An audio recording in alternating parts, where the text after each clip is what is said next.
There are times when many wonder where they came from and how they got to where they are today.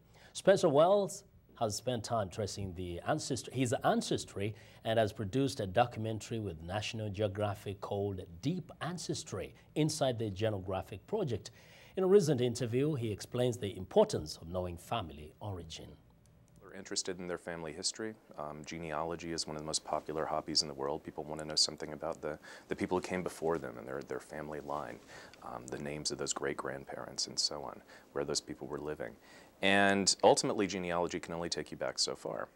And I think many people are interested in the whole story. Now, in terms of broader social relevance, I would say probably it's this notion that we're all connected to each other, that despite the fact that on the surface we may look very different, you dig beneath the surface, you start to look at the DNA, and we're very closely related to each other.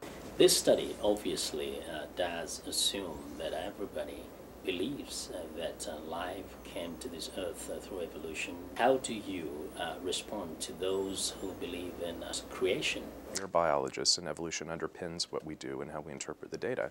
But really, the question we're trying to answer is a question of human diversity. And in that case, even if you assume that humans were created at some point in the past, the biblical story of Genesis, for instance, Adam and Eve, you have to explain how that diversity arose. And so we're using the tools of genetics to really get at that answer. So does that make your work a little difficult, given that you're confronting a great number of people too who probably will not believe in anything that you're telling them? We're not studying human origins so much as we are, again, this diversity issue. How did we generate people who look like me and people who look like you? We seem to be so different.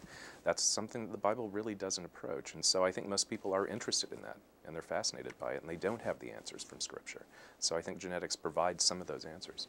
When you confront particularly the indigenous groups, they also have their own mythologies about their origin and how they happen to be where they are. What we are doing is not meant to replace their sense of self. You know, people have many stories about where they came from, and in many cases they're correct. They may be mythologized, if you will, but the underlying story, you know, in many cases is correct. And so what we want people to see the genetic results as is complementary to what their traditional belief system might be.